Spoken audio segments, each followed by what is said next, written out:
Salut les amis, on se retrouve pour une nouvelle vidéo sur Dragon Ball et aujourd'hui je vais vous faire partager mon top 5 de mes méchants préférés dans les films Dragon Ball. Du coup pour les gens qui voient un culte à la série originale sans passer par la case film, et bah cette vidéo n'est pas faite pour vous, avec votre Broly n'est pas canon, alors je vous fais la danse du double phoque. On commence la vidéo.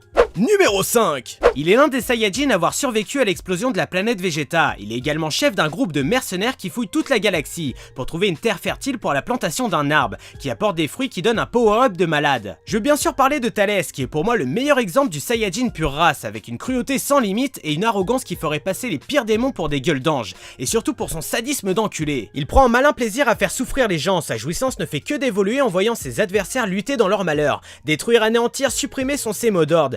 Disons que comparé à Goku, il a pas le temps de faire de chichi. Et j'adore ce personnage car pour moi il est le vrai Goku démoniaque qu'on aurait aimé dans une autre timeline, et je pense honnêtement que Thalès mérite sa 5ème place. Numéro 4. Il est le 13e cyborg conçu par le Dr Gero à titre posthume. Sa mission est de poursuivre la vendetta de son créateur, vous savez, contre le garçon à queue de singe qui a défoncé l'armée du ruban rouge. C13, C14 et C15 sont les nouveaux cyborgs du Dr Gero, mais bon, on va tout de suite enlever C14 puisqu'il s'est fait poutrer comme une petite salope par Trunks, et C15 s'est fait sodo par le prince des Saiyajins. Donc il nous reste C13 qui est le cyborg le plus badass de la licence. Pour ajouter une classe de chiennasse, il a absorbé les composants de ses frères d'armes pour se transformer en un nouveau cyborg, plus puissant mais surtout plus stylé. Et pour le coup il mettra la misère à tous les Z-Warriors comme les premières règles d'une femme, saignante et douloureuse. C13 était tellement puissant que Goku a été obligé d'absorber son Genkidama pour le terminer, et juste pour ça C13 mérite sa 4ème place. Numéro 3. Ce film est l'un de mes préférés, mais vous attendrez une autre vidéo pour le savoir. Si je vous dis Ocarina, SSJ3, Ryuken, ça vous parle? Hildegarde est un monstre, mais genre un vrai monstre, il ne parle pas, il ressemble à aucun personnage de la licence,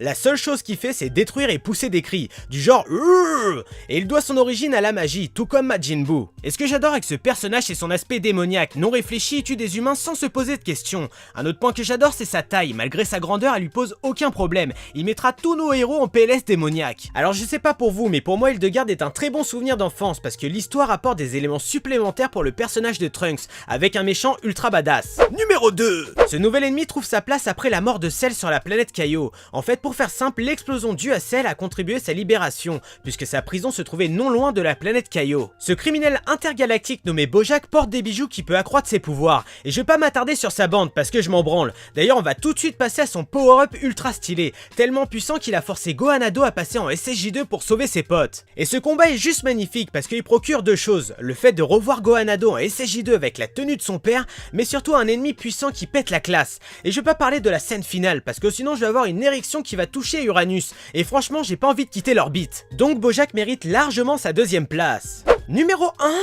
La première place revient à mon méchant préféré de tous les films confondus, car au premier abord tu te dis c'est un gros sac qui joue avec des bonbons Candy Crush, alors que putain sa 2ème forme est juste parfaite, et je dirais même que ce méchant aurait dû avoir un arc à lui tout seul. Janempa est un monstre créé par toutes les auras maléfiques, il va vite semer le désordre dans l'au-delà, comme un gros bébé qui a perdu sa tutute. Dans sa première forme il paraît inoffensif, mais sa 2ème forme est beaucoup plus redoutable et surtout plus maléfique, ses pouvoirs rendra tous les assauts de Goku et Vegeta en PLS Paradise. Il peut ouvrir des portes dimensionnelles pour attaquer ses ennemis, mais son pouvoir le plus stylé c'est qu'il peut dématérialiser son corps pour le faire réapparaître à un autre endroit. Janempa donna tellement de mal à Goku et Vegeta que la seule solution pour le vaincre, ça a été la fusion Métamol, d'où la naissance de Gogeta. Donc je vais pas en dire plus, mais pour moi Janempa restera le plus stylé des méchants de tous les films confondus. Voilà les amis, mon top 5 de mes méchants préférés dans les films se termine. N'hésitez pas à me dire par commentaire votre top 5. N'oubliez pas de vous abonner à la chaîne YouTube, de laisser le petit like. Sur ce, moi je vous laisse, tchuss!